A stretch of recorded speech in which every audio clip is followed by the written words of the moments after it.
What is up, my friends? My name is Jeff. I'm here with Narwhal and Lethal. Today, we're going to talk a little bit about the NA scene. See who's impressed them this year. Have a little talk about Freja and, what teams to keep an eye on in the upcoming 2025 season. Thank you so much for taking the time to come speak with me. Why don't you give us some introductions here before we get started? Thank you for having me. I'm Narwhal. I'm on Tanuki. I've been in the scene for many years, the gatekeeper of Tier 3. Um, uh, I've been enjoying this recent meta. It's been very fluid. A lot of different heroes. Seeing a lot of dive, a lot of brawl, around the monkey and ram hazard. I can't wait to talk Uh, about it. Can't wait to get into it. Can't wait to get into it. And All right, next to sorry you, about we that. got one of my favorite players in the scene. Why don't you go ahead and introduce yourself, my friend? Hey, I'm Lethal. I'm anti-Mar Hitscan, and we're back from China and stuff. We just came back from Naceland 2, won that too, so I'm happy to be here. You've had an exciting couple of weekends, my friend. An exciting couple of Yep, weekends. Congrats on all the success. Congrats on all the success. thank you. I Um, haven't given my body any time to rest. I've been just sick and sick and sick. oh, I'm sorry to hear that. Well, hey, Yeah, I appreciate you taking time to come talk, man. thank you. Um, let's start with just a little get to know you question.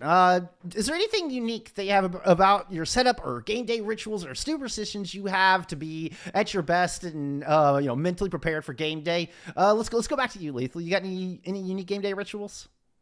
I don't have any rituals per se, but I do have like a weird thing I get like teased about. I have like my own, like I have my home setup where I scrim and just chill with, and I have like a completely different LAN setup. Different mouse pad, different headphones, different keyboard, different mouse. Everything is different, and I get teased a lot. They ask if I'm trolling or not, but I guess that's the most unique thing I do for match days. Is I have a whole different setup. That's pretty darn unique, my friend. That's pretty darn unique. It's the first time I've heard that one. Why, if you mind me asking, why the different setup? Is it just one made for travel kind of thing, or is there something more to it? Just superstition. Yeah, Like fair enough. I've been winning with this mouse, keyboard, headphones, mouse pad. I might just keep it. That, Surely that's the reason I'm winning, of, or at least I tell myself. how about you, Narwhal? You got any fun game day routines or anything unique about your setup as a gamer? Nothing too particular. I know last season, not last season, season 3, I believe, when I was an expert, me and Wolfie both would take pre-match showers. We just, before the match, go get showered, Right. be clean, feel ready for the match, as well as washing my hands. Before every scrim, every match, I wash my hands. I have sweaty hands, so I like to keep it clean. Hey, I like it. You start fresh. Start fresh at the beginning of every Yeah. scrim, every match. I love it. I love it. Let's delve into this a little bit. If there was one hot next up player you think we should all be keeping an eye on, who's the first name that comes to mind? Narwhal, we'll go back to you to kick this one off. I think Lich. I think Lich is a very, very up and coming flex DPS. Um, he's on one of the better teams. If we're gonna go for one of the lower level teams or like lower half, I would say Consta and Boop Troop. I think he's a very good flex DPS. I think flex DPS is very up and coming role right now in tier 2. Maybe we've got some good ones. I love those answers. Love both of those players. What about you, Lethal? You got what do you think? First name of hot next up player. What's the first name that comes to mind? I'm gonna say Arise. I'm gonna keep it in Illinois. Okay. Yes, I love it. Yeah, Uh, he's a Korean exchange student in ISU. He's on our academy team as well, and he's been actually playing really well in ranked, at least in like some FPL games. I think he places pretty high in them too. He's just like a really decent hit scan, and he's also a nice guy.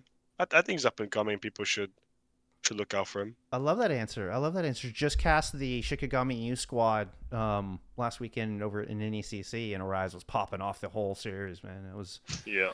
yeah, a beast. Love it. Love it. Love that answer. Um, kind of shifting kind of in the same vein, but if who do you think would be the most gifted player in Overwatch that no one talks about? Like who's does not get nearly enough attention they deserve for the amount of talent and performance they have? Lethal, let's go back to you to kick this one off.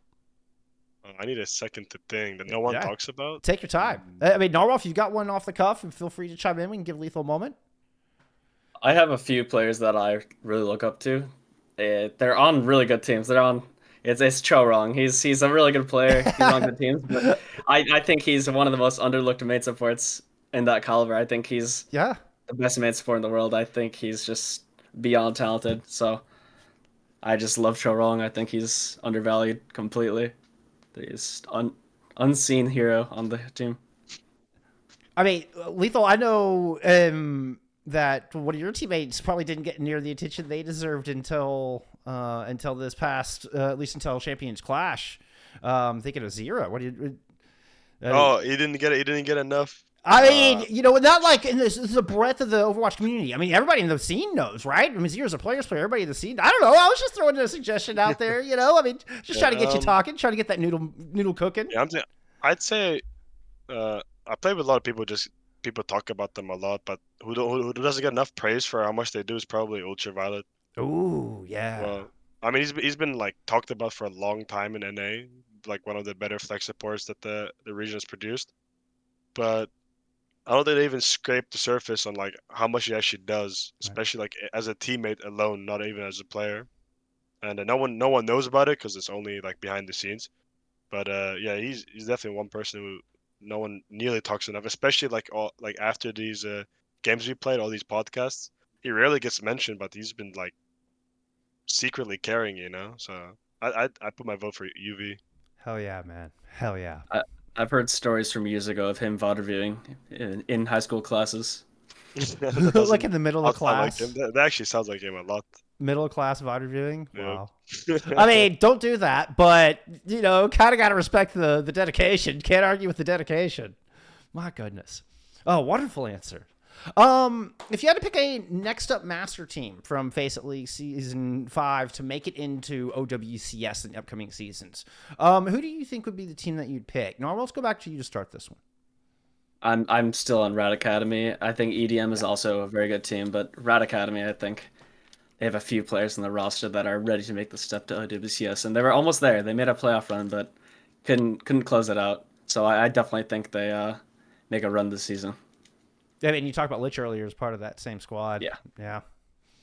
What about you, Lethal? What do you think is a team in Master Division we should be expecting to see in OWCS in later part of this year? Yeah, I'm gonna say one team, which there's definitely no bias involved, but it's EDM. I'm looking at these players, and I've played with most of them actually. I played with Zeb, best Ursa in the world. I played with Jacob and Derpy, who are pretty decent too. Yeah. I like playing with them, and I think they should be able to do a good job in Masters. They were good teammates when I played with them. They were also just good players, so I think they should strive. And I also missed them a little bit. Aw, so wholesome, my friend.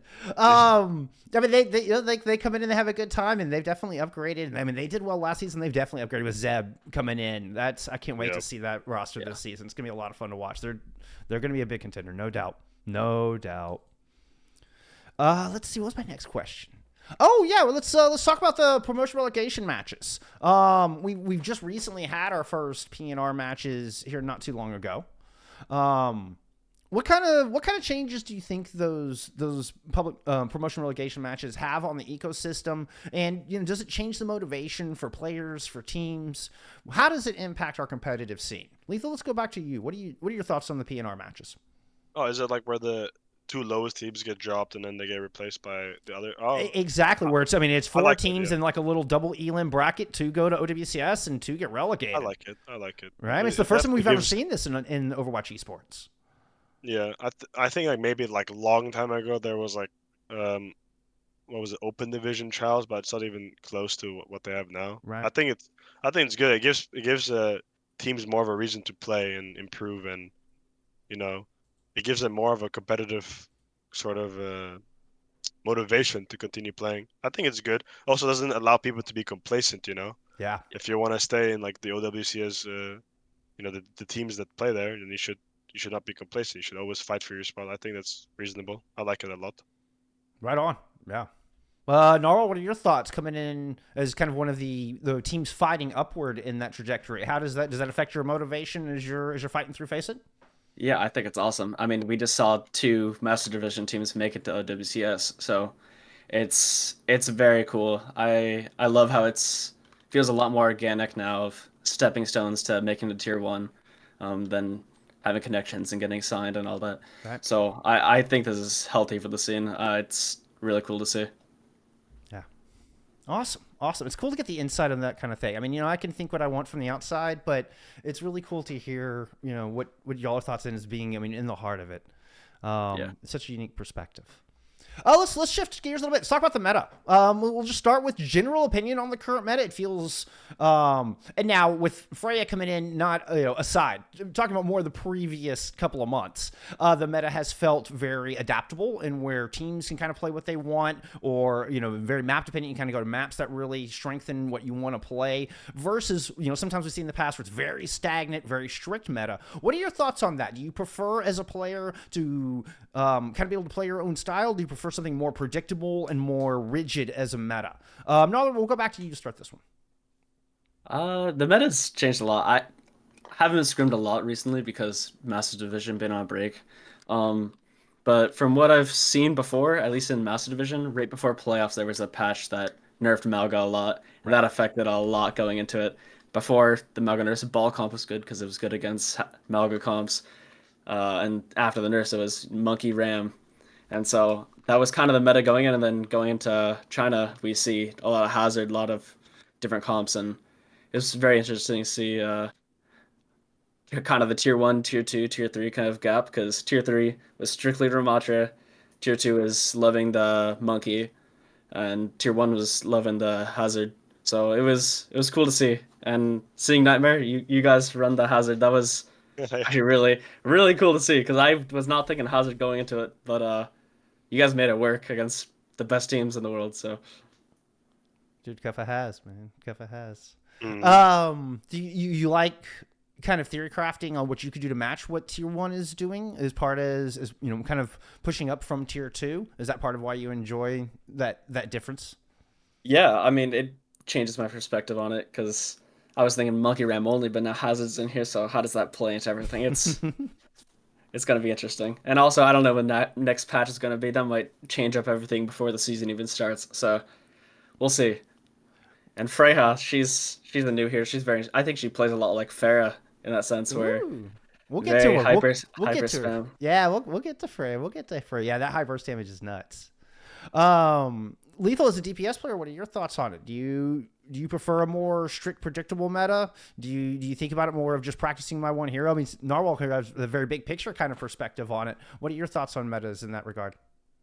Well, it's funny you're asking Hitscan that, because what am I gonna really play? Like Soldier for like 95% of like any comp. When Hazard, you're right. I'm Soldier. sorry. But what I do like as a bigger picture, before Freyag introduced and it was like the China patch or whatever, a lot of teams had the ability to show their identity with like the comps, because there was a lot of heroes that you can make work. There's like very rarely were there like hard mirrors, and very rarely were there like hard metas in that like time period. So we were like a Hazard Ram type of identity team, and we played those characters when we wanted to. You had teams like OA who were like strictly Kiri, Lucio, Winston on many maps, and then you have Raccoons who play their own thing, double flex, and I think those kind of metas they make Overwatch in my opinion. Just like the freedom to choose what you want and make it work, and it also shuts down one of like the most popular excuses of like why you lost is like, oh, it was a comp gap.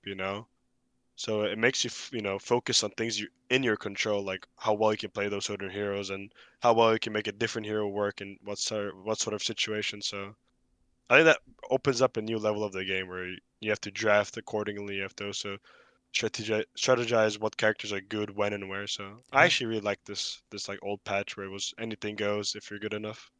Yeah, that's wonderful insight. Do you like when teams, I mean, it sounds like you do, but as a player, do you like going up against and having to strategize against like, oh, now we got to strategize against these Lucio Kiri dive comps. Now we got to strategize against, playing against Brawl and more ground and pound. Is that fun as a player?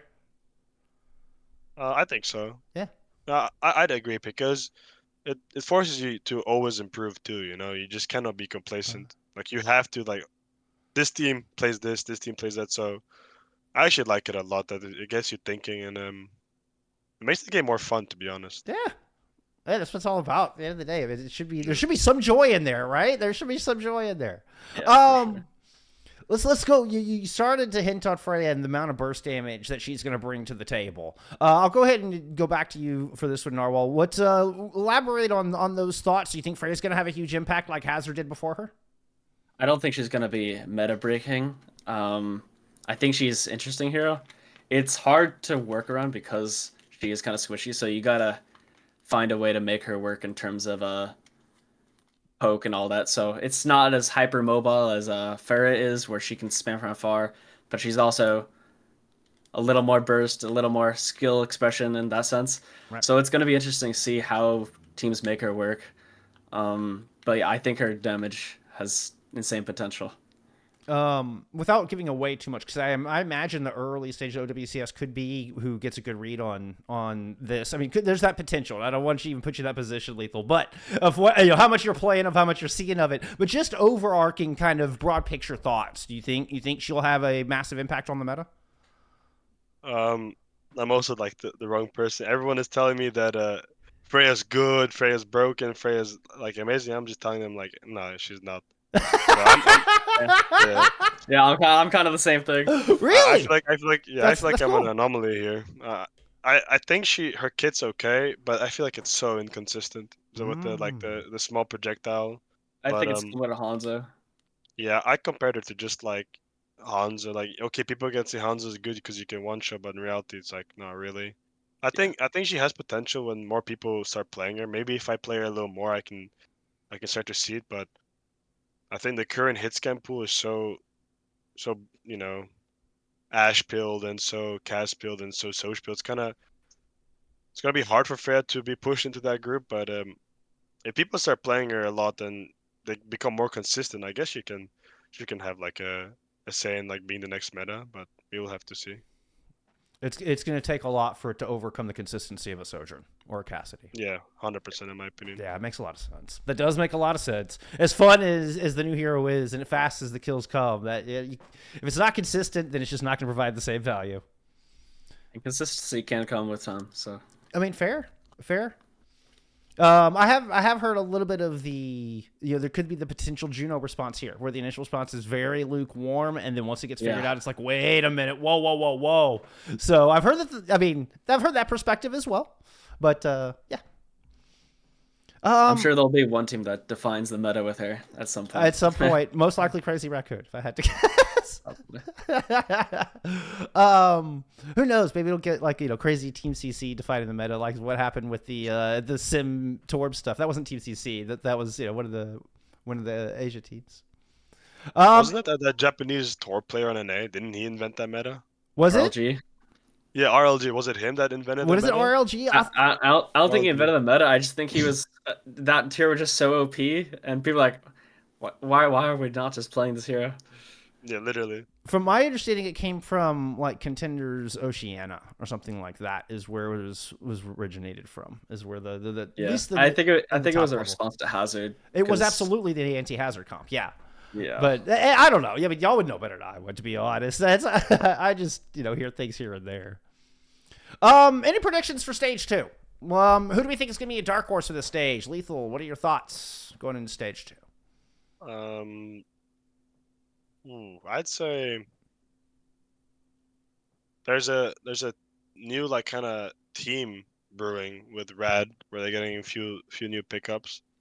I've been told that they've been doing really well, especially with the new characters. So I could see them like actually making it very difficult for some of the top teams to earn their spot. I think that's the team we should look out for. Right on. Narwhal, you got any thoughts on predictions for stage 2 and or dark horse?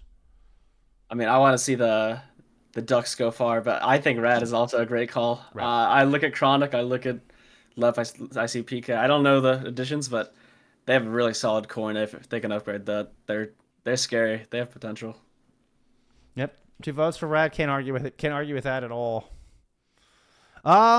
Okay, and then here, I mean, just our final question, just kind of talking about some change and anything you'd like to see. What would be one positive change that we could make, or something you'd like to see more of, perhaps, in our competitive scene, just to help things grow? I mean, it could be from Blizzard themselves, other players and teams, TOs, content creators like myself, anything at all. What would be something you would like to see added or improved or more of to improve our competitive scene? Narwhal, we'll go back to you for this last one. Let me think.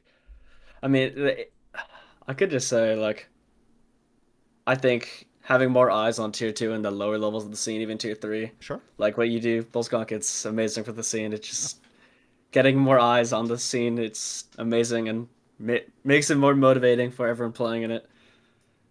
Awesome. I will try to do my best on that. Lethal, what are your thoughts? After coming from OWCS this season, what something you would like to see improved on or added or more of? I think I agree with Narwhal because back when I was in my own like tier 3, tier 2 days in Europe, there was a lot more, I guess, like recognition and like I guess like eyes on that scene, Mm-hmm. So well, what you do is really good, especially having these like interviews, especially, and then streaming the games because a lot of OWCS pros actually like tune in and watch those streams Yeah. just to watch and like see what's going on. So Right. just I think having more like Blizzard or even FACEIT support would be amazing because that's what they used to do back in the day, and there was a lot of like content that came out of it. A lot of players were like actually super hyped to play in those tournaments, even if it was like one-sided or whatever. It was just still like it was still like fun to show up and know that it's streamed and people are gonna be watching. And I think more recognition would be nice. Right on. Yeah. Yeah. Because I'm thinking back in the day when I was playing an Open Division, there would be 3 or 4 streams going on at the same time, just streaming games from official Blizzard. It was really cool to see. It's like not everyone plays competitively, and no matter what level, there's fan favorites and Yeah. stuff happens. It's entertaining. It's entertainment at the end of the day. That's what we're trying to do. So Yeah. Yeah, I definitely agree. We'll definitely. I mean, interview aside, my goal is to try to get as many eyes on this thing to where they want to start doing more and doing official broadcasts again. Like that would be my dream. That would be my dream. I think it's all of ours. But thank you all so much for taking the time to come talk with me. This has been absolutely amazing. Let's let the fan know where they can find you online. Lethal, we'll go back to you. Where can your fans find you online? The floor is yours, my friend. I'd say you guys can watch me on Twitch. Like after all these like collegiate lands finish up and we're done with school, I'll be having like a way more time to start streaming again. Should be just Twitch like Leth__W, and I'll try to stream as much as I could. I'd like for everyone to like tune in or something. Awesome. Narwhal, where can they find you as well? Yeah, Narwhal W on most Twitch, Narwhal_W. Stream my matches every day, or not every time I have a match. Just have comms on, just trying to be interactive, no delay, just trying to make it entertaining. So Hey, I'm appreciative for that. I love getting the comms on stream. So, we'll get some, we'll work together. We'll get more eyes on T2. All right. Thank you guys so very much. I really appreciate your time. But that's all I got for you. Y'all have a wonderful night. Thank you, appreciate it. Bye. Thanks for having us. Bye, friends. Bye.